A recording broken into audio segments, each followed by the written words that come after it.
All right, here we go. 365 Sports. The Sweet 16 is set in men's basketball. Women will be by the end of the night. Games going on, in fact, the rest of the day. Evan Miyakawa, Evan Mia, M-I-Y-A, joins us on 365 Sports. Evan, you have all these numbers, all this analytics, data, et cetera. And I know you're crunching them, getting ready for the next week, and a lot of work still to be done.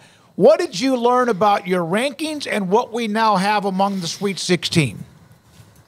Well, for all the action that we had in the first 4 days of the tournament, the 16 teams that we're left with are pretty chalky. And what that means is a lot of the strongest teams in the field have taken care of business. In the tournament, I put a graph up that basically looked at how each team in the field was likely to fare based on how far they could go in the tournament. And I had a category of 9 teams that I labeled as title contenders, and 8 of those 9 teams comprise of half the Sweet 16 field. The only team in those 9 that's not in the field is Auburn, who lost their first game against Yale. But those other teams are UConn, Purdue, Arizona, Tennessee, Houston, North Carolina, Iowa State, and Duke. And they're all still here. And so I think that bodes pretty well for just the underlying numbers, giving a pretty good job of figuring out who's going to get far. Right outside of that zone, the next 3 best teams are Illinois, Gonzaga, and Creighton. They're all still here. Marquette's still here. So, that's my main takeaway, is that the best teams, for the most part, are still here and are, still in contention for the title, kind of as the analytics predicted. All right. What did the analytics tell you about NC State? What an incredible run that they are on right now. It kind of gives me shades of Oregon State a couple years ago when they won the Pac-12 tournament, got a 12 seed and got to the Elite Eight. NC State has been similar. They were on a losing streak heading into the ACC tournament, won 5 games in 5 days, and now they're 2 more games further on a 7-game win streak in the Sweet 16, facing up against a Marquette team. They're really the only big surprise in the Sweet 16 at this point. They're the only double-digit seed left, and it's just been an incredible run. At some point, you have to wonder, if they're going to fall off a cliff, but, for whatever reason, Kevin Keatts has been playing well. They've been surprising everybody. Granted, they did have an easier second-round matchup against Oakland, given that Oakland beat Kentucky. So it'll be a much tougher task against Marquette, in the next several days. But I'm very impressed by them. Evan, I don't think shocking is the right word, but how surprised, or I guess not surprised, were you about Clemson and their performance and win over Baylor? Not that surprised. So this has been kind of my thing with Baylor all season. Is I love Baylor, and I did think that they had potential for a deep run, but in general this season, the model that I use to measure team strength, the biggest thing for me with Baylor has been that they've done a great job of beating teams that are kind of significantly below them. Bottom half of the Big 12, non-conference opponents, that sort of thing. But when they face teams that are more in that top 20, top 25 area, compared to what they were expected to do based on how good of a team they are, they've kind of struggled. And so against Clemson, I think Vegas had the line maybe -4, -5 going into the game for Baylor, but I only predicted a 2-point win for Baylor because of the fact that Clemson has been a strong team and Baylor typically has been a little bit more underwhelming against, more top tier competition. I think Clemson falls in that category, even though they weren't, a top 4 or 5 seed, but they've been really strong recently. And so I expected it to be pretty close. Turned out obviously that Clemson played much better than Baylor in that game, but not really that surprised to see Clemson winning. They did beat who they were supposed to beat. I think the only game that might have been like, whoa, was, I would think, Kansas State when they lost that game early in Manhattan, and then maybe at home to TCU. But other than that, most of the games they lost to were teams that were considered quad 1 or whatever. Their record in quad 1 was pretty good, but yeah, Michigan State beat them up. Duke beat them up. And of course, there were a handful of others. In the end, with Iowa State, Houston still alive, which is not a surprise, your thoughts about what Houston and A&M was like, and how do you try to calculate that with your analytics of what that score could have been if everybody remained eligible and not fouled out? Oh man, that game was wild. So real story last night, Houston went up by 12. I turned my TV off and did other things because I thought Houston had taking that game. I got a text from somebody 45 minutes later saying, wow, that was crazy. And I was like, what did I miss here? Went back and watched the tape.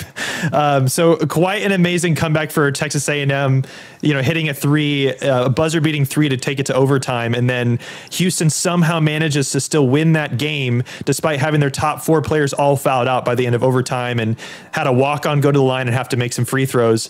But yeah, that was just crazy. I can't think of another time when, a team as good as Houston has had, arguably their 4 best players, missing at the end of a game, not to mention that they have 2 other players who are out for the season at this point, who are in their top 6 rotation in Terrence Arsenault and Joseph Tugler, who were already unavailable for this game.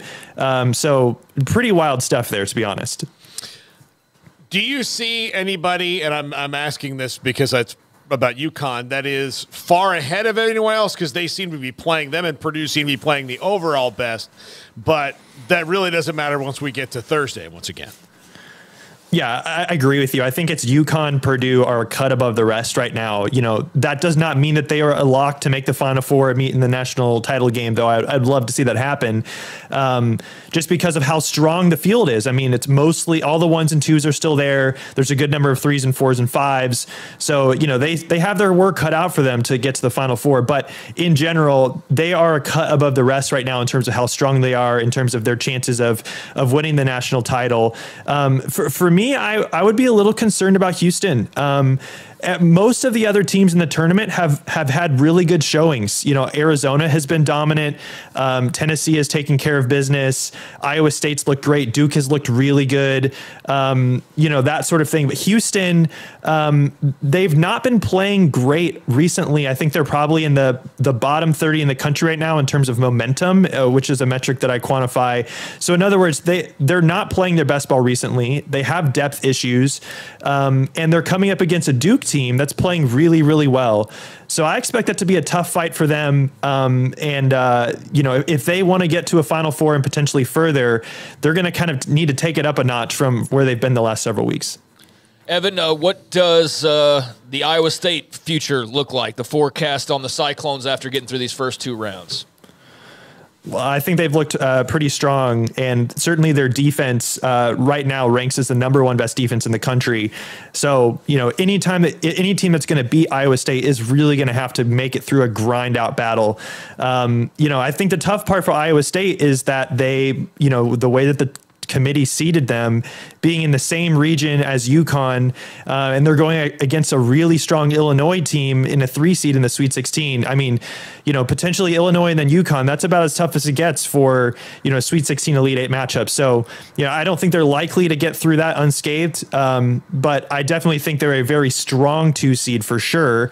If anyone can do it, it's them because of their style of play and their stifling defense, but it's going to be a tough road for them. So the portal is open. It opened when they started the tournament, the week of the tournament. You're keeping up with that, right? And how do you keep up with it with hundreds and hundreds of names that are entering the portal?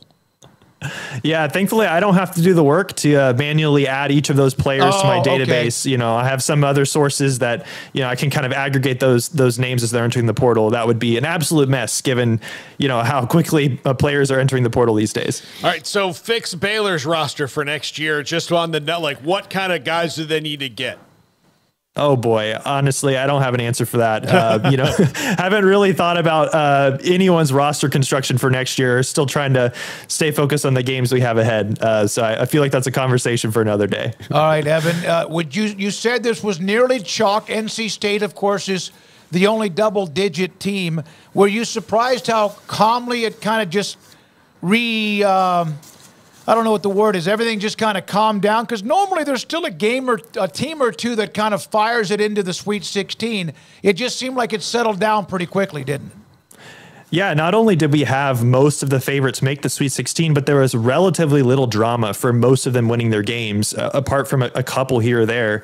The thing that I love about the tournament is if we have one bad, unexciting round, that typically means that the next round is going to be electric, because that means you're going to have really, really good matchups in the next round. And when you look at the matchups that we have on Thursday and Friday, I mean, Purdue versus Gonzaga, Tennessee versus Creighton, Houston Duke, as we had already talked about. a rematch of the national title game between UConn and San Diego State. I mean, the storylines galore all across this thing. You know, there's the potential for North Carolina and Arizona to match up in the Elite Eight. That would be incredible TV with, you know, North Carolina playing, you know, former star Caleb Love, who's now with Arizona. I would love that. So, you know, just because it was a little melodramatic Saturday and Sunday, probably sets up for a very crazy, you know, Thursday, Friday, Saturday, Sunday this coming weekend. All right, Evan, good luck crunching. Oh, I have to ask you this because you were going to join us last week, and then all of a sudden things started happening with your site, and it happens. It's happened to us, mine. I have a high school site. How traumatic was that for you, and how long was that able to get fixed, you know, by you or whoever? Well, it was a good problem to have. My website crashed because too many people wanted to use it. There you go. So, you know, I had been kind of trying to plan for that the week leading up to Selection Sunday.